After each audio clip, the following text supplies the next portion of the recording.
Okay, well, there is our cue to get started onto today's session. Thank you, everybody, for joining our early intervention echo today. As you could hear, we are recording these sessions. They help us with quality improvement. We store them on our Canvas page as well as on our website for others to go back and review information, hear the trainings again. So if you don't wish to be recorded, you can disconnect from the call. Please remember, we are trying to be an interactive community. So if at all possible, turn on your cameras. It gives the speakers and everybody else to put a face to that name. And it's just a way to kind of build that community over Zoom. We encourage you guys to be interactive, so please ask those questions. Raise your hand, put them in the chat. Bailey and Kurt, two of our hub members, monitor the chat and we'll get those out. Case narratives are a great way to build those skills and get information.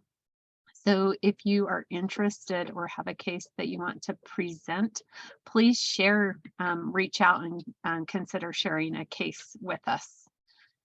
Anytime we're talking about anything, please remember to avoid using any identifiable information. If you have any questions, reach out to one of our hub team members. They all have an asterisk in front of their name and they'll be able to answer any of those questions for you. Take a minute and rename your profile. We'd love to see who's here, what discipline you are, what state you're from. So it once again just builds that community of practice, helps us understand and get to know who's on the call with us. Thank you so much to everybody who has been filling out our certificate of attendance. I will put that survey link in chat here in a minute. That is how we send out those certificates after you fill out this survey. This survey link is not right, so just disregard that as I'm looking at this slide. It's not the right survey link, so don't pay attention to that one, but we'll send it out also in a follow-up email and I'll put it in chat. Canvas is where we use what we use to store everything on there. So there's been a couple of questions about how do I find out those recommendations from previous cases. Those are all on our Canvas page. So you can go back and look at what other breakout groups said or something amazing that Kate shared in your breakout group. So that's one way to always go back and get that. If you have any questions or struggles getting onto Canvas, just send us an email at earlyecho@usu.edu. Another plug for those amazing case studies. I know that they're always nerve-wracking to do, to share in front of a group, but it is a great way and really helpful to take that information back to the cases that you are working with or any team members. So please be consider doing that. I know Anjani, who is doing our case presentation today, actually in our January session had asked a couple of questions and she is now going to share a whole case with us. So we just are grateful that she's doing that. I'm really excited to turn the time over to Kait Bennington today. She is an occupational therapist that is working in DDI Vantage that just has a ton of amazing resources and experience in that. She's also a brand new mom, so which is always so exciting. So I'm going to stop sharing and turn the time over to Kait.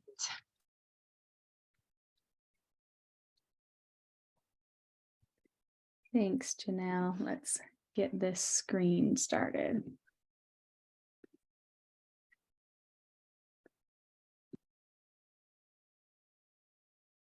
All right, hopefully you guys can see that now. So yeah, good afternoon, everyone. I'm glad that you guys can all join and I'm glad to be here.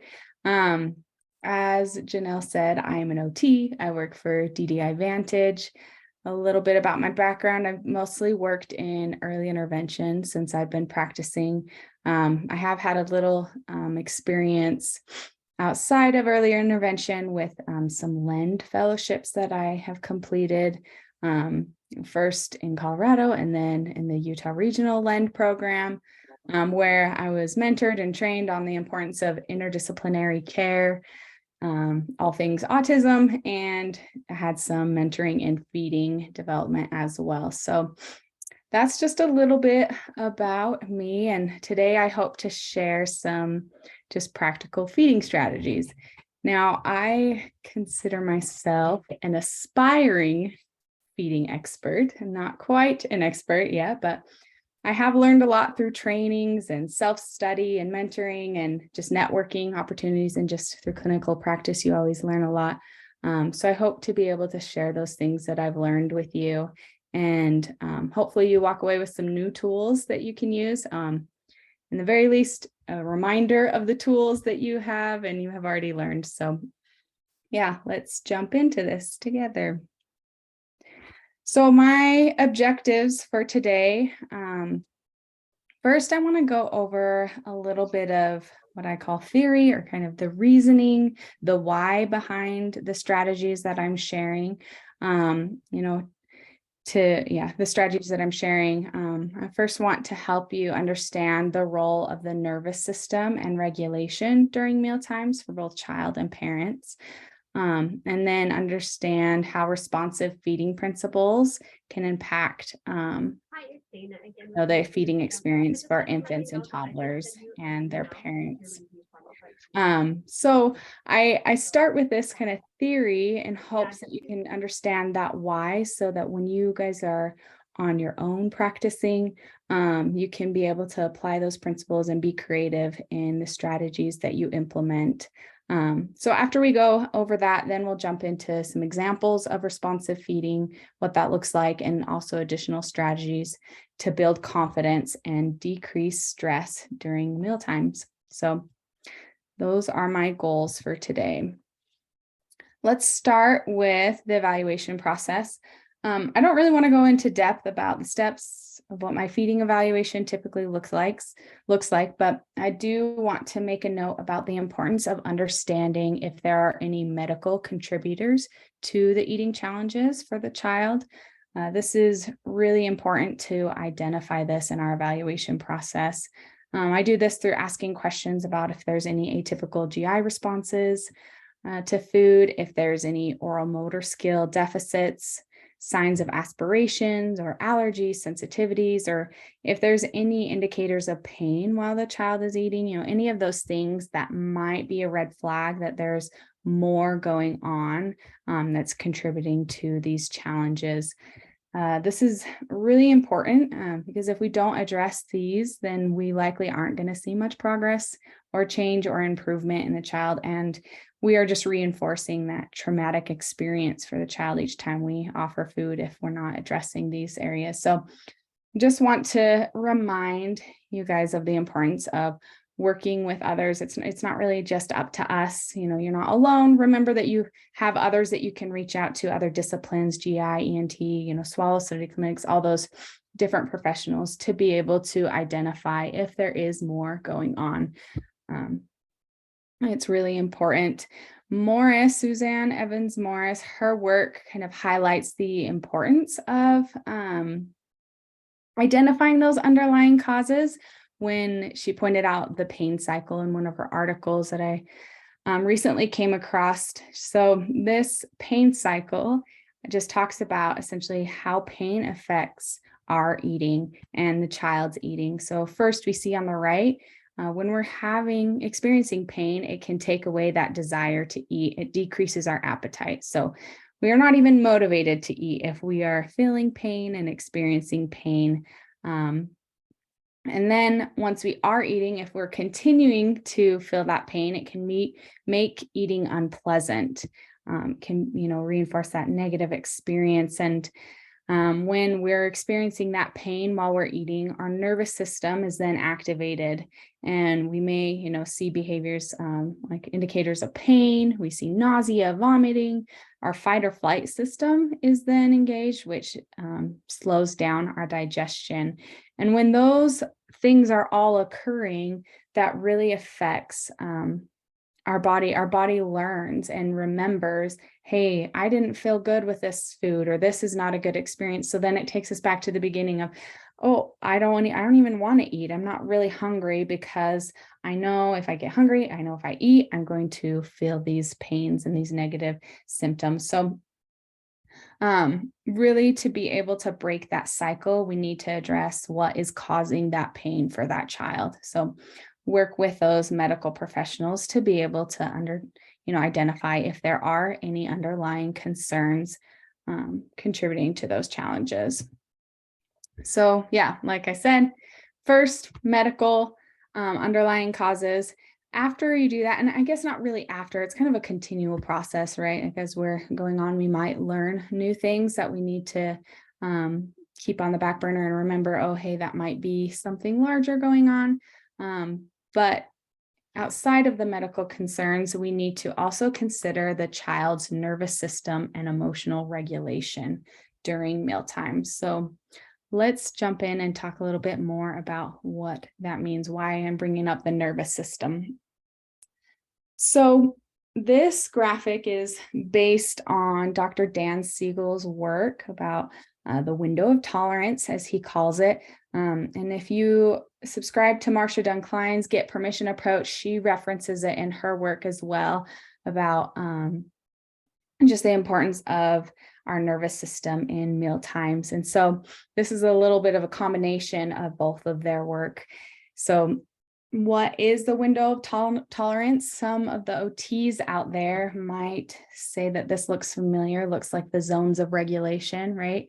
We have our green zone, our red zone, our blue zone, and that indicates how our nervous system is feeling at any given point of time. So starting with the red zone, what is that? That's hyperarousal, right? We're really on alert, on guard. We might be anxious.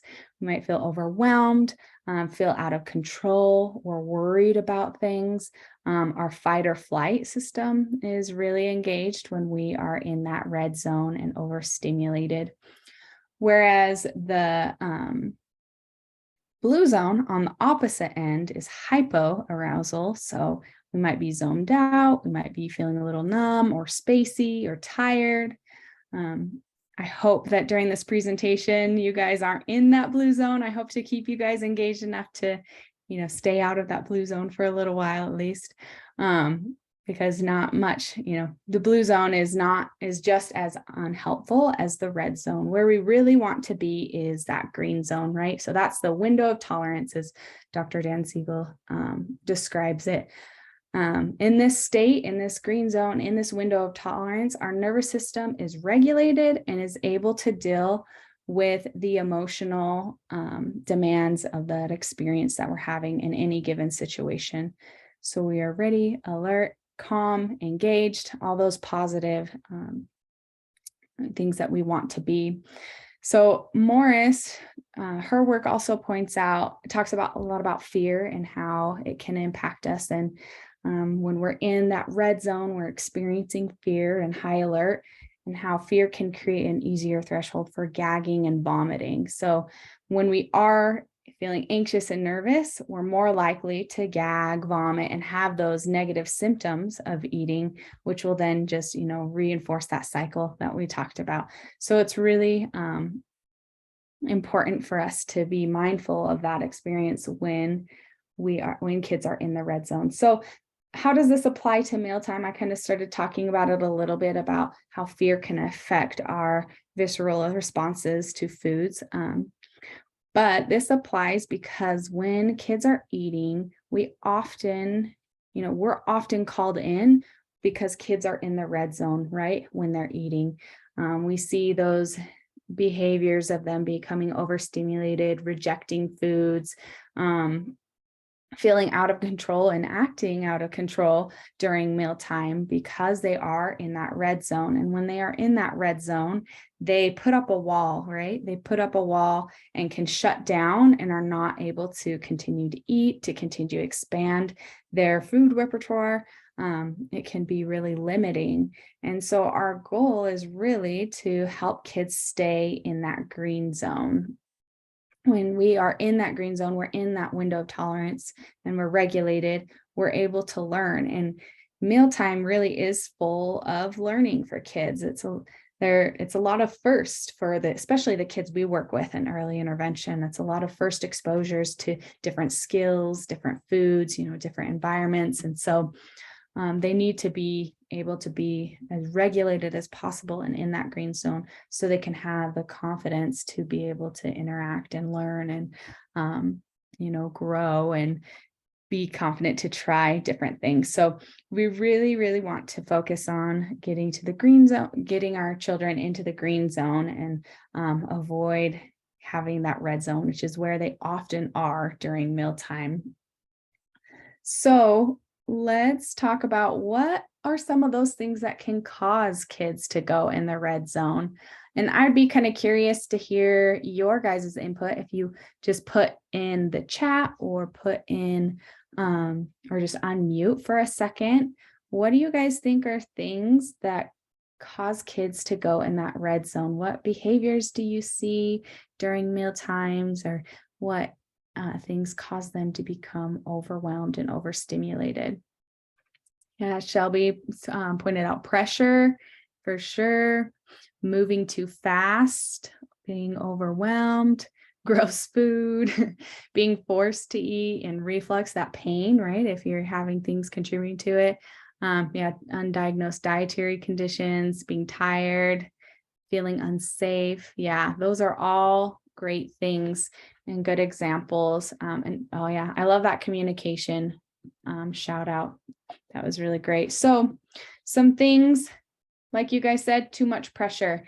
If they are being pressured to do something that's beyond their abilities, they're going to shut down. And we know kids are really sensitive to pressure, and we might not even realize that we're putting pressure on them at times, but so we need to be really sensitive to that. Like was said, if it's too challenging, if the food itself is too complex for them to be able to manage, or if it's too much for them to be able to manage, they can shut down. If there's too much change or unfamiliarity within the mealtime environment or whatever food is being offered, that environment can be stressful. Thinking about who they're eating with, where they're eating. The high chair, I know, can be a common stressor for some kids for some reason. And then, pain, discomfort, we need to address those because they can impact the appetite. If they have a lack of confidence in their skills, so not feeling confident that they know what to do. And then a big one is parents and mealtime partners dysregulation. So where are the parents, on their scale, on their window of tolerance and their zones? If they're feeling dysregulated, kids can be sensitive to that and respond to that and feel dysregulated themselves. So yeah, those are all, you guys were spot on with all the things that you said. So thank you. How I often describe this to parents to help them understand this idea of our kids being, their nervous systems being overstimulated and overwhelmed, and how it affects their eating is I describe it as our body being a security system. And we have different security checkpoints that we have to go through. And ultimately, our body is trying to prevent us from choking, getting poisoned, getting sick. Our body just wants to protect itself, right? And so I refer to all our different senses as different security checkpoints. So our sight, our smell, our taste, all those things are different security checkpoints, right? When we are presented with a food, we often smell it. How does it smell? Does it smell suspicious? Does it smell like it's gone bad? Does it smell familiar or not? What does it look like? Is there anything that looks like it shouldn't be eaten? It looks unfamiliar or different. What does it feel like? And sometimes kids will do a little taste, like, does it taste bitter? Will this poison me?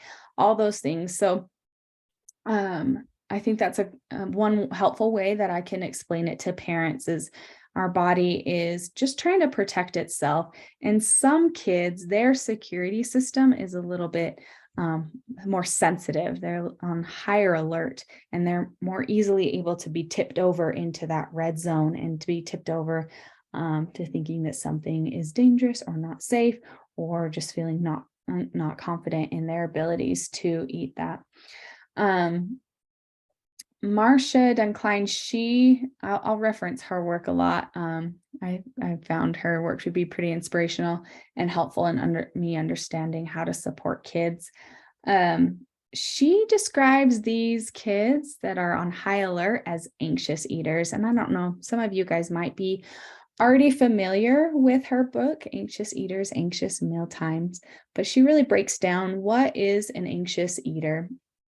And she uses this term as a descriptive word, not necessarily diagnostic, right? She's not saying, oh, they have anxiety and that's why they're not eating well. Rather, it's just a descriptor of what behaviors you're seeing during mealtime, where they, those behaviors of them being in their red zone, they're a little bit more nervous or worry more about what their food experience might be, and are a little bit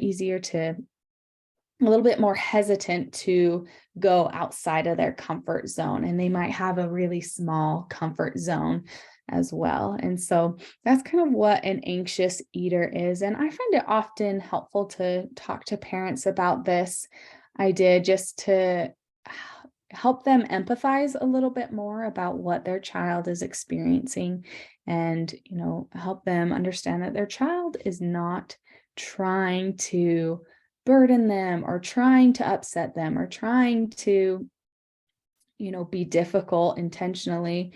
Rather, they're just they're nervous, they're anxious about something, and they're not confident, and they need that guidance of how to build that confidence and how to not be nervous and anxious, and to gain confidence in the foods that they're eating. So that's what an anxious eater is. So how do we support those anxious eaters? That's kind of what I want to talk about for the rest of our time together, is how we support them, some specific strategies, but also kind of an approach to being able to support them. So the kind of framework that I use to be able to support these kids is responsive feeding. These principles can really support children who are a little bit more anxious or worry a little bit more during mealtime. And as you look at this, you might see that this looks a lot like what April presented on in January. She presented on a little bit on the division of responsibility in Ellen Satter's work. And really, Ellen Satter's work follows responsive feeding principles. So yes, it does look very similar, but that's kind of the theory that Ellen Satter ascribes to, is responsive feeding. So what is a responsive feeding?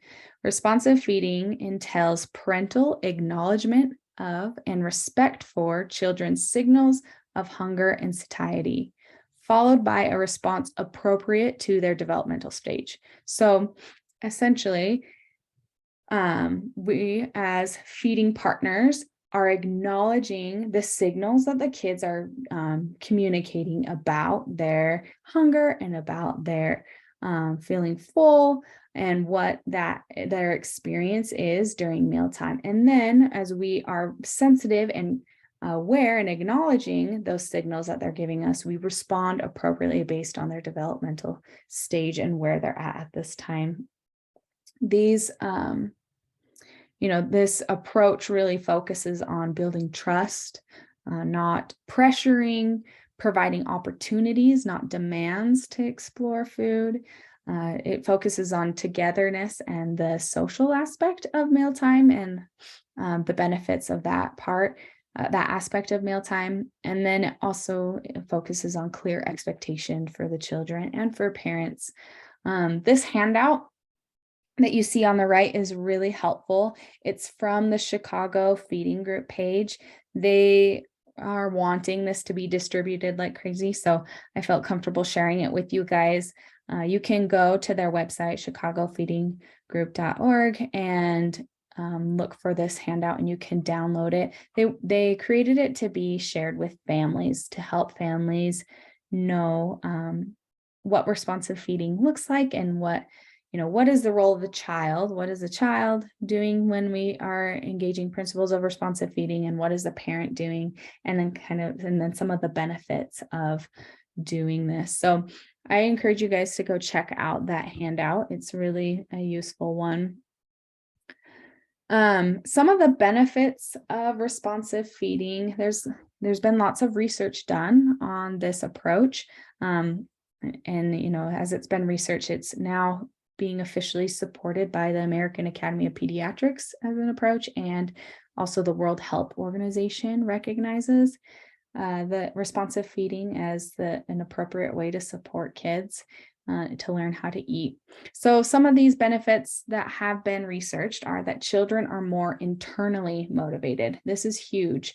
We're no longer needing to bribe kids to eat. Rather, we want them to want to eat and have that internal motivation themselves. This is important because we're not, as parents, they're not always going to be right there, being able to kind of coax their child along in mealtime, right? They're eventually going to the child's going to be out at preschool, at school on their own, and they're going to be presented with food. And we want them to have that internal motivation to want to eat it on their own. And, because if we're, just bribing them the whole time, and then when they're on their own, they're going to say, forget this, I'm not eating this broccoli anymore. I'm not going to get a chocolate chip for eating this broccoli. So why would I eat it right now? So that's a big aspect of responsive feeding, is building that internal motivation. It also supports autonomy, helping kids feel in control and making their choice. And it also, there has been found to be less fussiness and more enjoyment in children during mealtime, ultimately leading to less family conflict and stress at mealtimes. I know that's a lot of parents, that's really ultimately what they want. They don't want to feel so much stress and conflict during mealtime and so much pressure themselves. So this responsive feeding principles can really help with that. It also encourages children's natural ability to self-regulate their hunger and satiety cues, helping them, it kind of is founded on the principles that kids are naturally born with that ability to regulate and recognize when they're hungry and when they're full. And we need to, from an early age, support that natural response and help foster that so that they continue to trust what their body needs and trust those cues and identify what those cues are.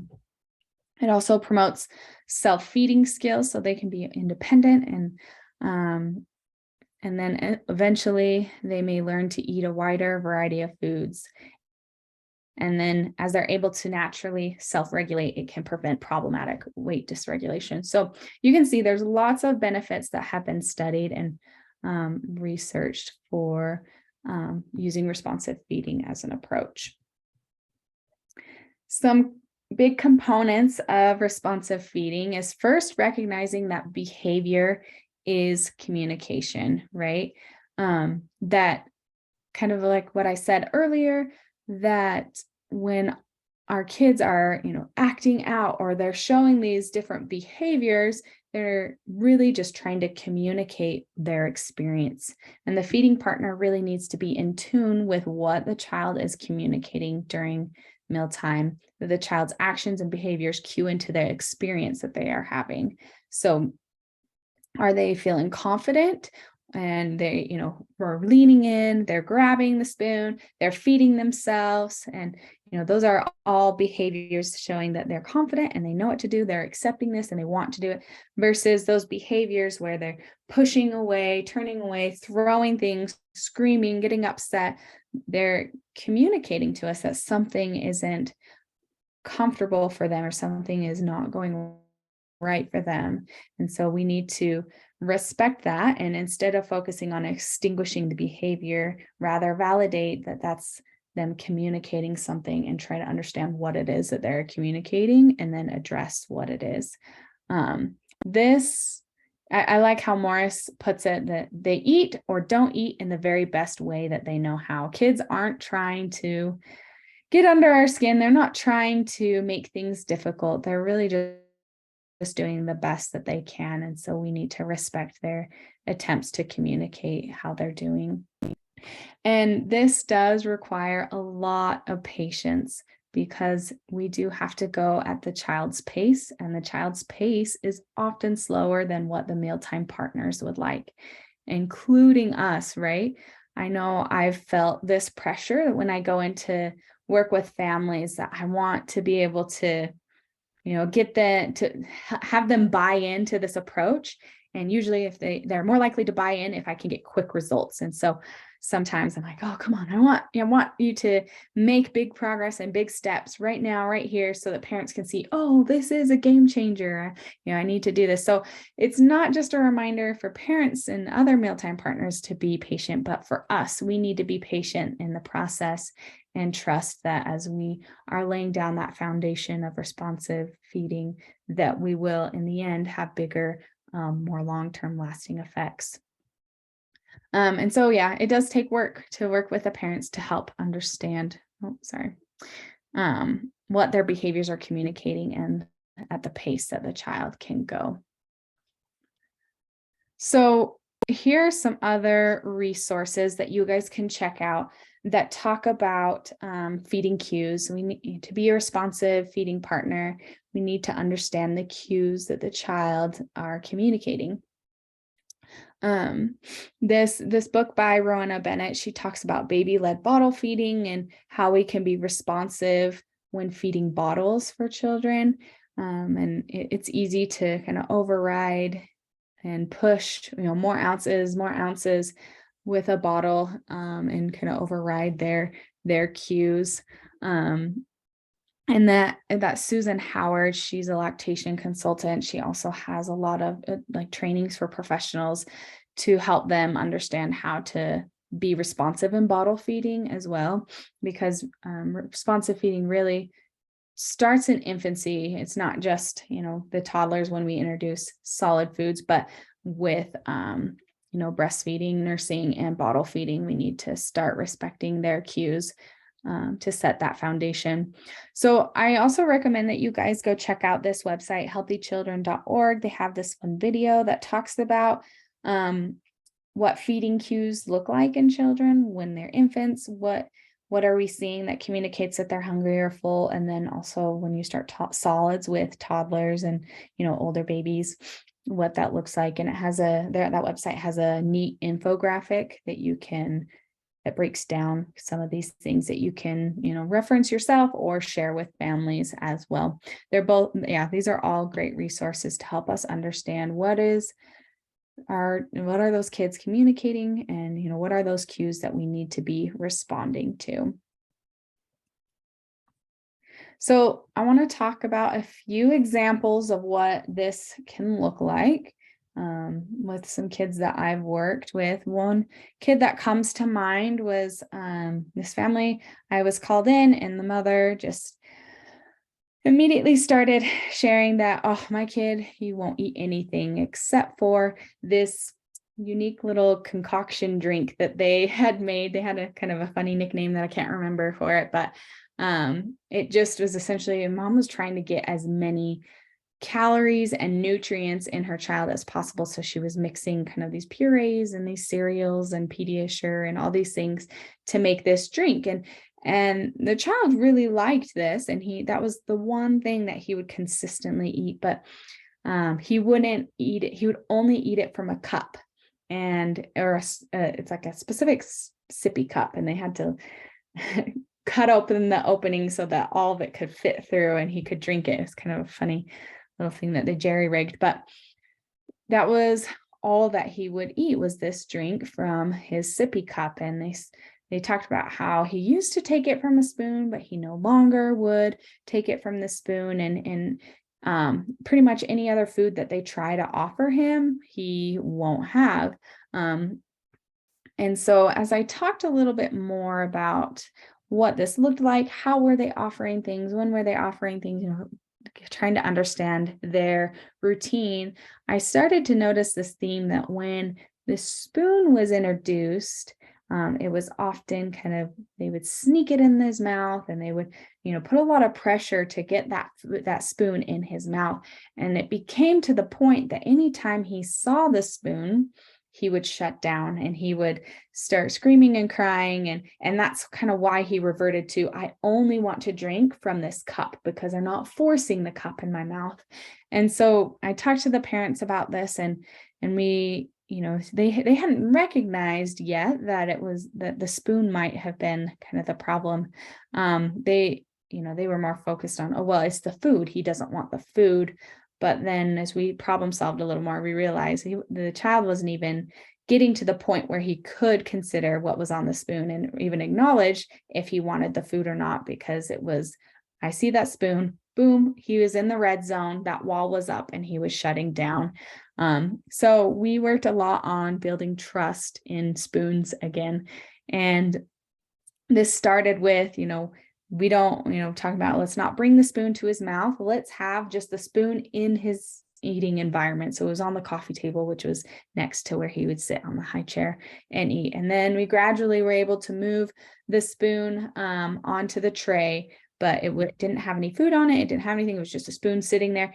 And during all these exposures, we still had his cup of his drink, that was there. So he had that cup that he was confident in. He knew how to eat and drink from that. And that's what he would eat. And then the spoon would just be there and he'd kind of just play with it and explore. And it was just a series of steps of reintroducing the spoon in positive, non-pressure ways that eventually he was okay with the spoon.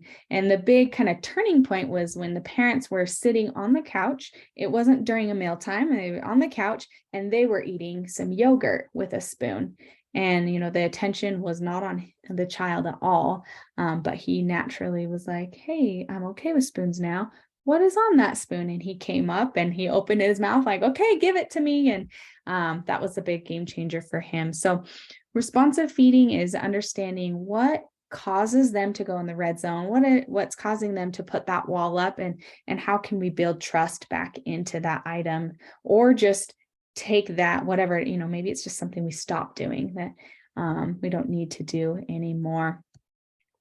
Another example is of a little baby I was working with, where the mom said she won't drink the bottle. Every time I offer it to her, she gags and then vomits. And so, first we want to identify any underlying causes. Is the gagging, vomiting due to swallow difficulties? And this child had already had a swallow study, and we knew that there were concerns. And so the child was on thickened liquids. But even with the thickened liquids, bottle was offered, gag and vomit. And so it became a really stressful, traumatic, kind of reoccurring event that happened every couple of hours. So I asked the mom, to see what does it look like? Can you show me how it is that you typically offer her the bottle? And I noticed that when mom was offering the bottle, she had good intentions. It was not like she was trying to be sneaky or anything. But the bottle would kind of come out of the line of sight for the baby and then straight to the mouth. And right when it would touch her lips, she would get startled. And that was kind of her first indication that it was feeding time, was, oh, there's something touching my mouth. And that would cause, the gagging and vomiting. So I took a step back with the parents and I said, well, what if we just showed her the bottle?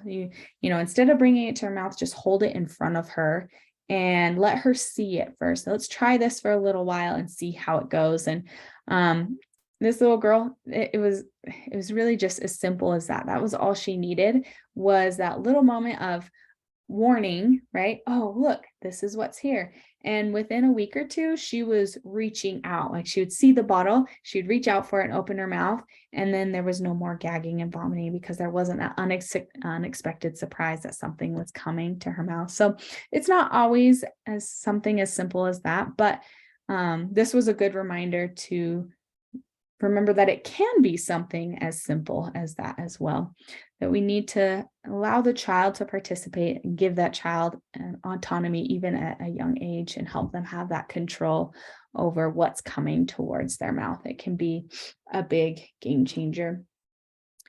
So those are some examples of what responsive feeding might look like. But I want to take a step back and check in with the parents, right? Marsha Dunn-Klein, she uses this term mealtime peace. But we want to be mindful of how regulated are the parents, thinking about that window of tolerance. Are they in the green zone or are they in the red zone? And, oftentimes they can be in the red zone, and that can affect how the child is regulated, as we mentioned before. Some studies kind of point out the importance of parent regulation and parent mealtime peace by saying that a focus on relatedness can help clinicians share the message that harmony, love, and connection are more important than vegetables. The study talked about kids are much more likely to eat their foods if they feel that love and connection and that harmony with their kids, with their parents. There's also evidence that maternal eating behaviors are associated with the feeding practices and child eating behaviors. So, sometimes we talk with parents about, oh, let's try this food, let's try this food, let's try it this way. But we need to remember to take a step back and say, well, would you, mom and dad, would you eat it like this? Would you do it this way? Because sometimes they won't follow through with things just because they're like, oh, I think that's gross, I wouldn't want to do that, or I'm uncomfortable with that. There's lots of parents who are uncomfortable with getting messy. So they're, not wanting their child to get messy, which can be helpful, just a learning experience for kids during mealtime, right? So checking in with parents about where is their comfort with exploring foods in certain ways. And then also that there is a relationship between feeding and parental emotional and psychological well-being. We really want to help parents feel calm and regulated and engaged in a positive way during mealtime. Morris points out the importance of this, that how parents and child, they feed off of each other. When the child is feeling uncomfortable and, feeling stressed in a feeding relationship, then the parents will respond with anxiety and stress. There's that pressure of, oh, my child needs to eat, they need to grow. And the child senses this anxiety and this stress coming from their parents. So they experience even more discomfort and will resist even more. And then parents ultimately can become frantic and temporarily lose their ability to find solutions. And it can just be this repeating cycle of stress that is making mealtime not a great experience for parents and children. So finding peace is essential. We've heard, a lot that kids need multiple exposures to food before they feel confident to eat them. However, it's not just exposures that they need, but it's neutral, positive, neutral exposures that they need. If they're continually having exposures where they're going into the red zone, then those aren't going to be effective exposures. They need those neutral exposures where their child is regulated, parents are regulated. So let's spend the rest of our time. We just have a couple more minutes, I see, but just go through some strategies that we can use to help kids decrease their worry so they are in that green zone, and also help parents, be in that green zone so that they're more likely to eat foods and have a better eating experience. So first one is remembering autonomy. I try to remember to use language that lets the child know that they are in control of what is in their mouth. So using phrases like, when you are ready, you can take a bite, or when you're ready, you can touch this. And if I see them react in a way that communicates that they're not ready, kind of vocalizing that for them, like, oh, it looks like you aren't ready yet to have that. That's okay. We can, you don't need to eat it right now, or we don't need to, and, I don't just do this with taste, but like with how I interact with food. If I'm cutting it and say, oh, do you want to turn cutting it? And they're like, no, it's like, okay, you're not ready yet to cut it. That is fine. We also can encourage autonomy by offering choices, right? Let them choose between 2 or more foods that they want to eat. Also offering choices of, how they interact with the food. Do you want to poke it with a fork? Do you want to scoop it with a spoon? Different things, just helping them have any little opportunity of choice can really empower them and foster that autonomy. Another thing to consider is the social demand. So eating is a social routine, right? And for some, that can be helpful, but for others, it can be create more discomfort and make it a little bit more difficult. I particularly think about our kids who are at risk for or have a diagnosis of autism, and how social situations can be overwhelming for them. And so just the, social demands that come from, mealtime can be too much and cause them not to want to eat. We often see that these are the kids that rely on the screen to be able to be regulated to eat. Parents will say, oh, they'll only eat if they're watching Cocomelon or watching Bluey, right? These kids, they might be communicating to us that being surrounded by the whole family or having somebody sit directly across from them in their face is just too much for them. I know I had one child who the parent kept saying, and he was at risk for autism, and the parents kept saying, oh, he doesn't know how to use a spoon and he won't use a spoon. And as we were interacting with him, I noticed that like by offering it, holding it and showing like, do you want to try? Was something like a social cue that he had not yet learned. And it was kind of across the board, like with toys too. We would try to hand it to him, and that was just not how he wasn't responding to that in the typical way that we would think. So we tried just putting food on the spoon and then setting it down, or just leaving it in the little yogurt container. And that was a big game changer. And all of a sudden the kid picked it up and he ate it, and the mom was blown away and didn't realize, oh my gosh, he knows how to use a spoon. He just didn't at that time understand that's what we were wanting from him and how we offered it. And so that social demand during mealtime can be helpful. Sometimes kids, feed off of others eating and they're more likely to eat. At other times it can be overwhelming. So we kind of have to find that balance of where they're at. And, and in terms of, demands, there's not only a social demand, but just lots of demands. And we need to be able to grade how we are offering those demands and how big is the ask that we're asking for them. We need to start small and start far away from the mouth and move really slowly, right? We're not just going right in with a big spoonful, but maybe we're watching somebody else eat it for a bit, and then we have a spoon of it on the tray, and then maybe the kid holds the spoon, and it's just this gradual process where we're slowly working towards them taking taste. Grading the demand also includes offering a mix of familiar and unfamiliar foods.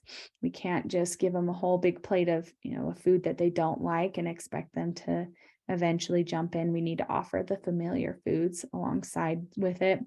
Portion size can make a big difference if it's smaller or bigger. I recently had a child that we offered a new fruit to him, and he initially reached right for it. It was pretty impressive, and we thought, oh, he's gonna do it. And then he pulled his hand back, and then he reached for it again, and he kind of moved around the different pieces like, ooh, which one should I grab? Which one should I grab? And then eventually he just didn't go for it anymore and was kind of communicating, I'm not comfortable grabbing any of those.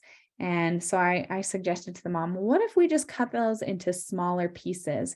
It looked like he wanted to try something, but something was off. He wasn't quite yet ready to grab it. And sure enough, when we cut it into the small pieces, he ended up eating that whole fruit, which was really awesome. So portion size. I also think about how comfortable are they with a mess, with getting messy, as OTs out there will be like, we want the mess, right? We want the mess, get that sensory play. I found that during mealtime, we sometimes need to find a balance, because if the mess is too much and they're going into that red zone, then they're going to shut down, right?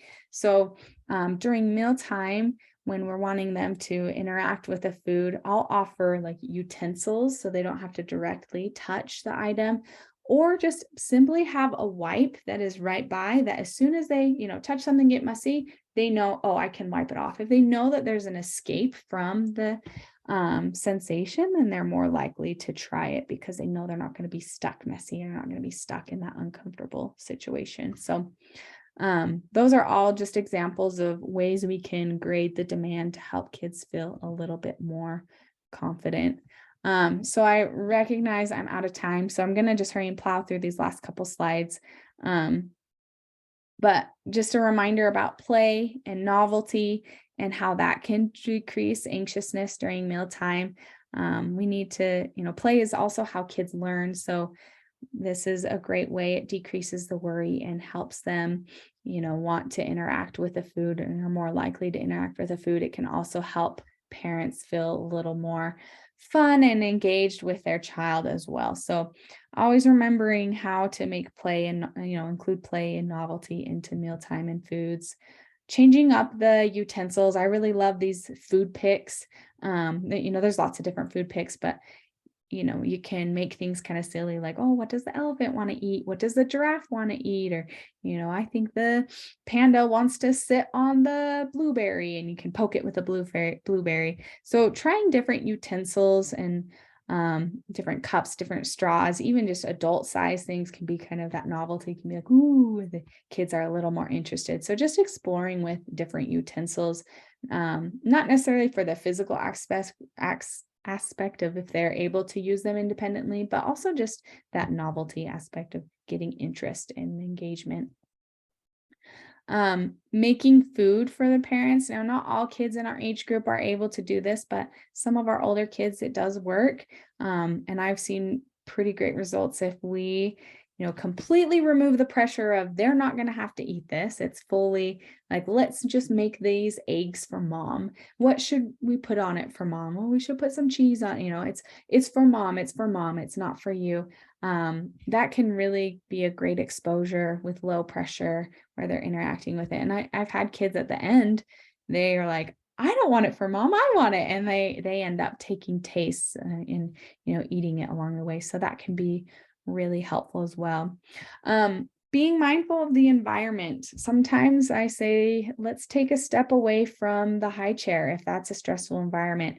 I've seen lots of success on sitting on grandparents' laps to be able to try new foods, or parents on the couch. I mean, let's be honest, a lot of families are eating on the couch these days anyway, in front of the TV. And so if that's where the parents are eating, then that can be a no pressure place where kids can come up as they're playing and then see what their parents are eating and be able to, try things. I've told parents, I know this might not be your typical Netflix snack, but maybe let's pull out some sweet peas or green beans or broccoli, different veggies while you're watching those Netflix show, and see if your kid will come up to you and just have that additional exposure to those veggies. The presentation of food, kids, you can change how it's offered, and all of a sudden they're interested in it. I always try to start small, always have that familiar food, like I said, and then making it fun. Maybe we use dips to make smiley faces, or, the olives or the raspberries or little things on our fingers. Just the presentation of what food looks like and how we're presenting it can make it a little bit more appealing and inviting for kids, and prevent them from going into the red zone.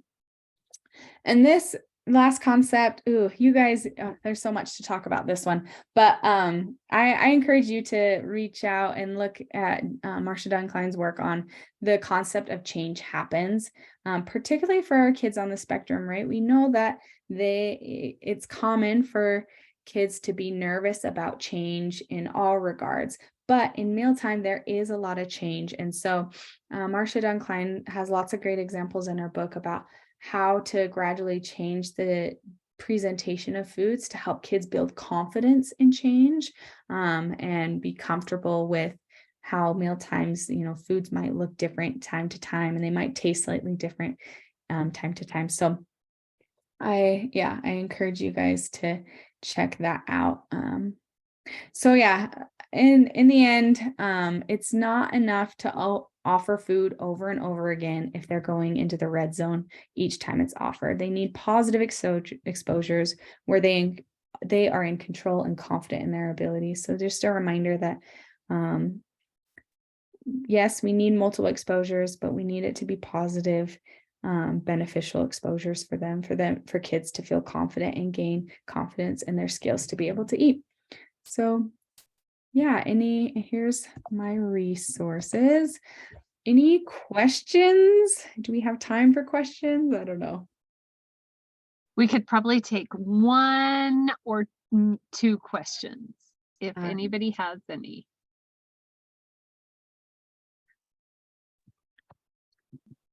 For offering like that on that last concept about building confidence and change.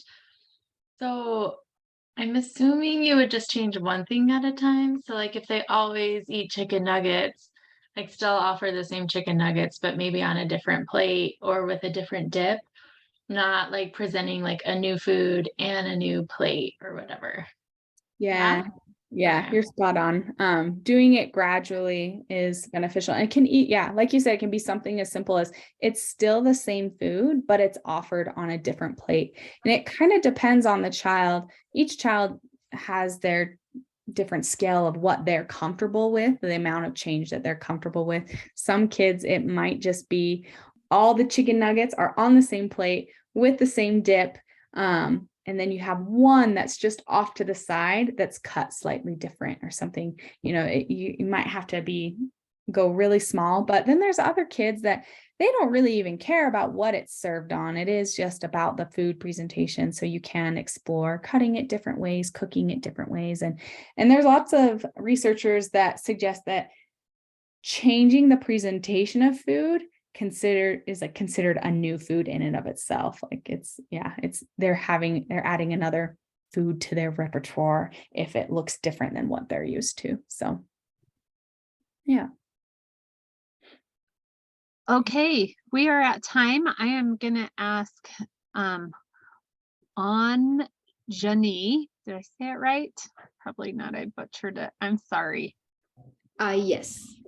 Okay, she is going to be our case presenter today, and so I'm going to let her take the time to share us her case. Okay. First, I would like to thank for giving me this opportunity. So I asked this question on the first presentation the last presentation we had. So I'm happy that I'm able to bring it back again.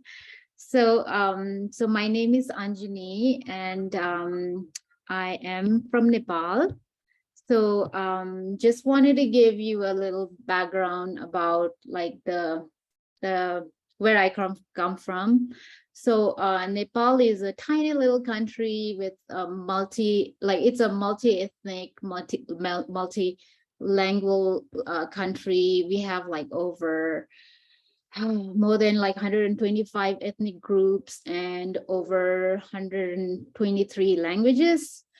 So when I grew up with friends from all ethnic groups speaking different languages, and even the variety of food was very different from each other. So I never thought, food would play such an important role, especially when the child is not wanting to eat a specific food from the ethnic culture. So I have been in the United States for about 8 years now, and I have seen lots of families that come to me and express that their child don't eat the food that's served in the school, but then they're okay eating at home. So that makes sense to me. Okay, it's because of the exposure to the ethnic cultural food. But this case that I had encountered is a slightly different than what I've been approached. That's why I wanted to share with everybody and get some feedback. So this child is 3 years old. He was born here, and I have given him a pretend name. So Adam's parents moved to United States 5 years ago with his grandparents as well from his mother's side. So Adam's parents speak fluent Spanish, but very little. It's barely, like, it's really hard to understand them. So Adam also speaks only in Spanish and no English at all. So Adam is the only child. Adam is raised in a joint family setting. He's very close to his grandparents, and mom enjoys like cooking and, you know, especially making her ethnic food. And so the area of concern here is that Adam likes most of the food that is served at school, but then dislikes the food at home, which is just the opposite of what I've always experienced.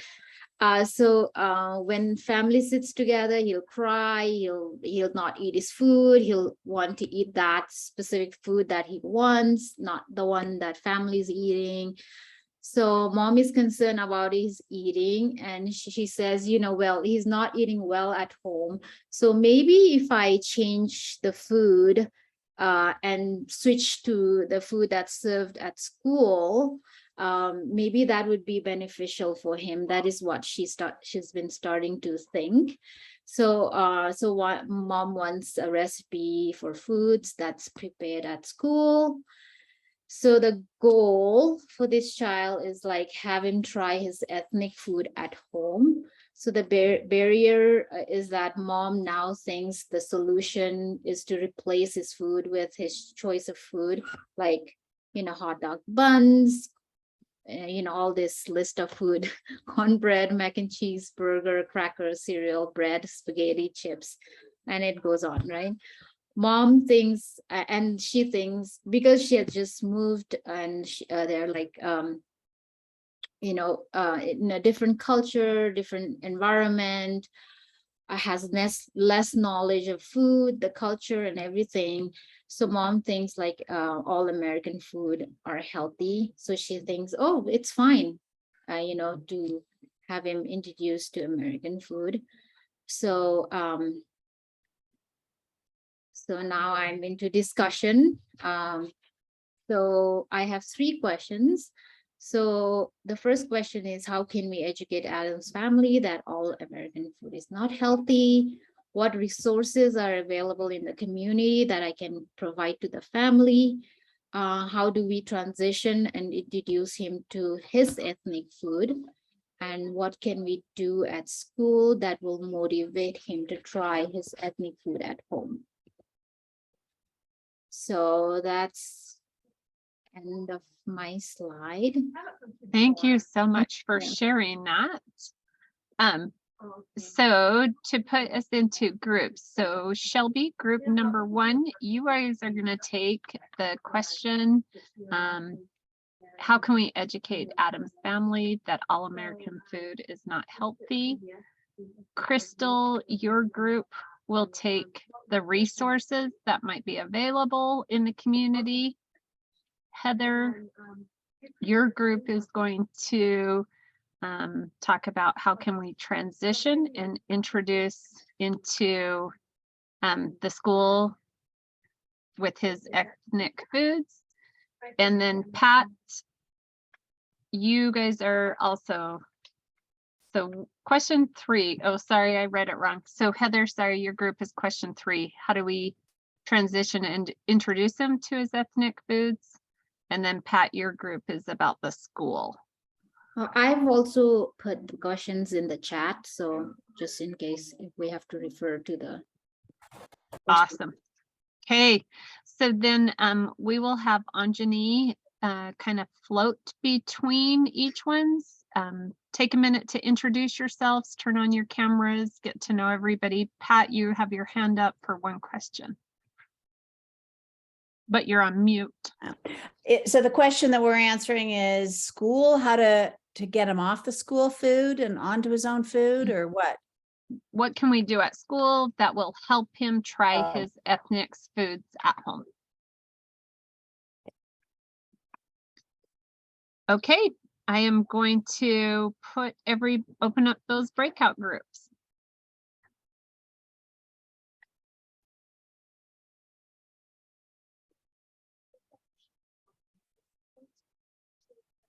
You guys, Pat, your group got lucky and got her in there multiple times on our error.